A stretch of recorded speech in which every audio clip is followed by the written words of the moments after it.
Let's talk about a word. A really simple word we use all the time when we're with our elders. Confused. Today, we're going to explore a powerful new way of seeing what's really going on in those moments, a way that helps us connect instead of just correct. You know the scene. We've all been there. You're talking with an older loved one, and suddenly the conversation just veers off track. Maybe they tell the same story for the third time, or they get a name wrong, or they seem to be living in a completely different decade. And our first instinct, almost without thinking, is to put a label on it. I mean, it's a reflex, isn't it? It's this easy mental shortcut that helps us make sense of a situation that can feel, a little frustrating or maybe even a bit unsettling. It's a thought that has probably crossed all of our minds. But what if that label, as common as it is actually closing a door? What if it's stopping us from seeing something much, much deeper, something way more human that's happening right under the surface? Okay, so this is where we get to the heart of it all. We're about to look at a fundamental shift in perspective. It's a reframe that honestly has the power to change these interactions completely. Now just let this one sink in for a second. She's not confused. She just lost respect. Wow. This single sentence forces us to shift our entire focus away from someone's mental state and directly onto their emotional experience. So what does lost respect actually look like? Well, it's usually not some big, dramatic insult. Most of the time, it's found in the small things, the subtle and, frankly, often totally unintentional ways we talk and act. Think about the little signals we send. That high-pitched baby talk voice. We're talking to a grown adult like they're a toddler.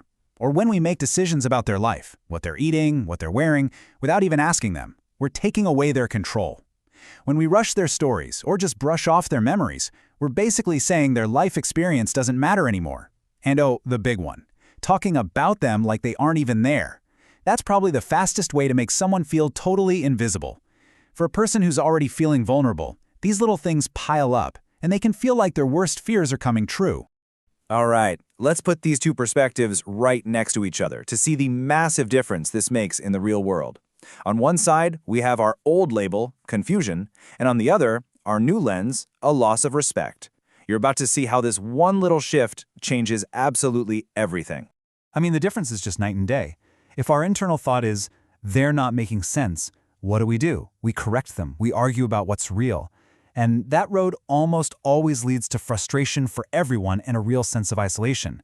But if we flip the script, if our thought is, they feel unheard, our action completely changes. We listen, we get patient, we try to understand the feeling behind the words, even if the words themselves are a little mixed up. And the result? They feel seen, they feel heard, and that human connection is put right back where it belongs. And this brings us to the best part of this whole idea, the most empowering part. Because by simply changing our own perspective, we suddenly have this incredible power to restore dignity in our conversations. And let's be really clear here, this isn't about blame or making anyone feel bad. It's about adding a new and frankly a much more effective tool to our communication toolbox.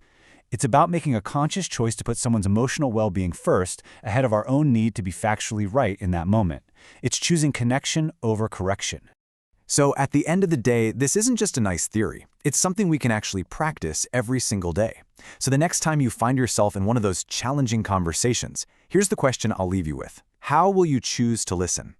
Will you be listening for the mistakes? Or will you be listening for the human being behind the words, the one who is just looking for a connection? The choice, as always, is yours.